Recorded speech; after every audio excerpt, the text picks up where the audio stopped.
And it's quite a simple concept, but we complicate it, right? Yeah. What common mistakes do you think some women make when it comes to relationships? I think the biggest mistake, and I know I'm guilty of this as well, is we don't communicate our needs and we expect them to predict it. So what I mean by this is, say for example, we want to see somebody more often. We will say, I'm not going to ask him, I'm not going to say it because he should just know. If he wanted to, he would. But the reality is, when we don't communicate our needs, we teach people the wrong way to love us. If you're late every time you pick me up and I don't say anything in that process because I don't want to look needy or I don't want to look clingy or anything like that, I'm teaching you it's okay to do that. Or if a guy is going more forward than you would like physically, this might be a little bit controversial, but I do think the men in Dubai don't desire the more wholesome, looking for a relationship kind of woman. They desire that transient woman who is here for a lifestyle and then will leave when she's got it. The woman that's actually looking to start a family and start a connection and stay here and build a home, there is very few options for that woman. But the woman who's here on holiday, who wants a good party and wants to go on a boat and wants a Cartier ring, she's in for a treat. And so what happens is the women that actually are building something here, have a career here, have a friendship network here, they will find it really difficult. But a girl that's on holiday, she'll find it the easiest place in the world to find love. So how do partner here in Dubai? This might be a little bit controversial, but I do think the men in Dubai don't desire the more wholesome, looking for a relationship kind of woman. They desire that transient woman who is here for a lifestyle and then will leave when she's got it. The woman that's actually looking to start a family and start a connection and stay here and build a home, there is very few options for that woman. But the woman who's here on holiday, who wants a good party and wants to go on a boat and wants a Cartier ring, she's in for a treat. And so what happens is the women that actually are building something here, have a career here, have a friendship network here, they will find it really difficult. But a girl that's on holiday, she'll find it the easiest place in the world to find love. So how do we change that? I mean, is that something that I guess men have innately here, or I mean, how do we change it? I think any environment which is catering to our pleasure makes people pleasure seekers. Yeah, because I know Dubai is the best city in the world, but I like pleasure. So I love the fact that I can walk around and there's beautiful lights everywhere, there's fountain shows, there's fireworks, it's pleasure everywhere you go. It's just stimulation. And when an environment is so stimulated, it's very difficult to accept monotony.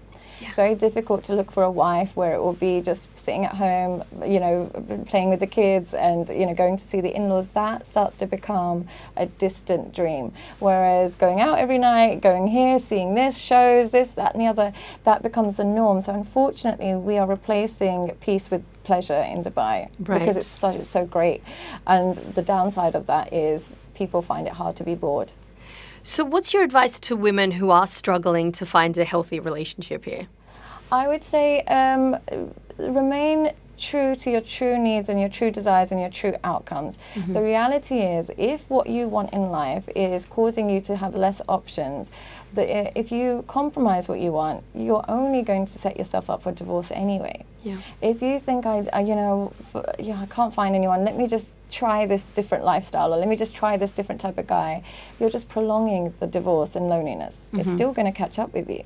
But if you remain loyal to your true and core needs and values, it might take longer to find it, but once you find it, it will be more sustainable. So I would say try and I know it's difficult in this day and age. It's so difficult. You feel lonely, you feel tired, you feel like everybody else has found someone. You see women of very different kind of backgrounds getting all they want in life, and you start to lose motivation. But in my language, there's an expression that when something comes quick, it goes quick. So it's unfortunate. It's a longer road, but the outcome will be better for you, inshallah. Hi guys, don't forget to join my Patreon, where not only will you get exclusive information and videos every single week, but not only that, you can ask me a question anytime, and there's no limit to how many questions you can ask. So to subscribe, just click the link below. Okay. Do you think women need to be a bit more transparent at the beginning of a relationship, or should you wait when you begin a relationship? Should you be upfront with what you want? I would say so. And the reason I say so is because women think that let me just play it cool and eventually he'll change his mind and he want to get married and have kids. But what he's thinking is, this girl's cool, she doesn't want a relationship, let me keep my eyes open to somebody else. Yeah. And so what you're doing is you're training men to see you as a option rather than a outcome. And whereas if you communicate your needs, absolutely it will push away a lot of men, but it will push away the ones that had the wrong intentions anyway. Yeah. And so it doesn't mean you say, oh, I want to get married, I want to do this, that, and the other, but it's simple things like you having boundaries simply means when you don't like something, you simply communicate it. You don't punish the person for not listening to you, but you communicate it. Oh, we haven't spoken all day. I start to miss you. Can you just let me know you got home okay? Little things like that. Whereas if you just say, oh, he hasn't called me in 2 days, so I'm not going to reply to him, but then when he does, I'm going to go and see him straight away. He's going to learn that that's what you accept. So it's about communicating your standards, not necessarily your future outcomes, but at least your standards. And if you don't like something, you let them know, but you don't punish them for it. You don't get angry, you let them know. And if they don't want to abide by your boundaries, no worries. It's a bit like when you go to a restaurant and you let them know your allergies. You're not going to shout at them if they, if they don't have the food you like. You're just going to go to someone else. Same thing with men. You communicate your allergies, what you don't like, what you can't accept. If they are okay with that, perfect. You got a great match. If they're not okay, if you sit there, you're just going to be poisoned. So just go somewhere else. Go to another restaurant. Go to another situation. But you have to let them know your boundaries. And what about women who get a taste of a toxic relationship or a bad relationship and they keep going back to it? That would be a trauma bond. What happens with a toxic relationship is they give you love in doses. So they'll give you a bit of love, then followed by a lot of trauma, then love, then trauma. And what happens is we get addicted to that love. We see potential. We're like, oh, but it used to be so good. Or do you remember when he used to do that to me? How can I let him go? So they hold on to the good and forget the trauma in between, and they end up staying with that person. But the reality is, if you have to think about when it was good, it's not good.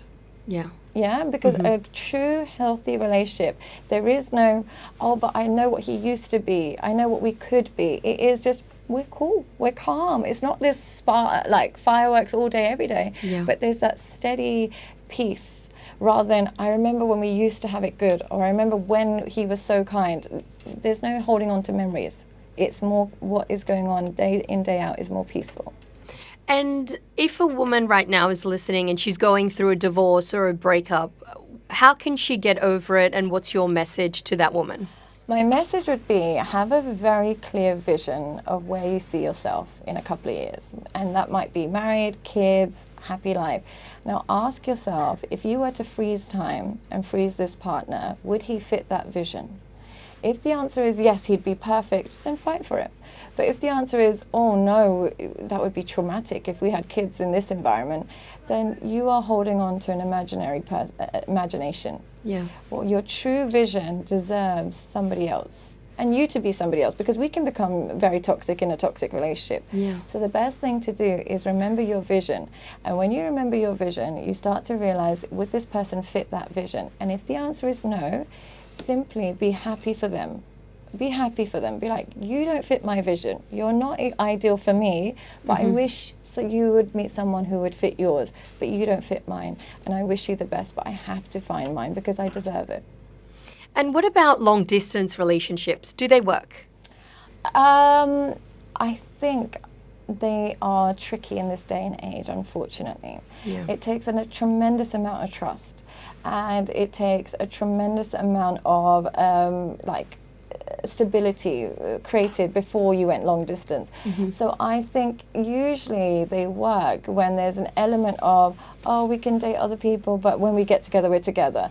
And I don't know how healthy that is, but I would say, though we've got so many channels of communication to keep relationships alive long distance, those same channels can be applied to other people in this day and age. And that's what's difficult. And people crave intimacy, whether it's emotional, or physical, or intellectual, whatever it is, they crave intimacy. And when they can't access their partner, sometimes they can, use those means in the wrong way. So it just depends, but I would say it's slightly difficult. And creating imaginary situations in our head. Well, women are amazing at that. If he hasn't replied, he's definitely, with another woman. There's no alternative. He can never just be sleeping. It's always, and I would say if you're naturally insecure, which many of us are, there's nothing to be ashamed of. Don't torture yourself with a long distance relationship because it can torture you.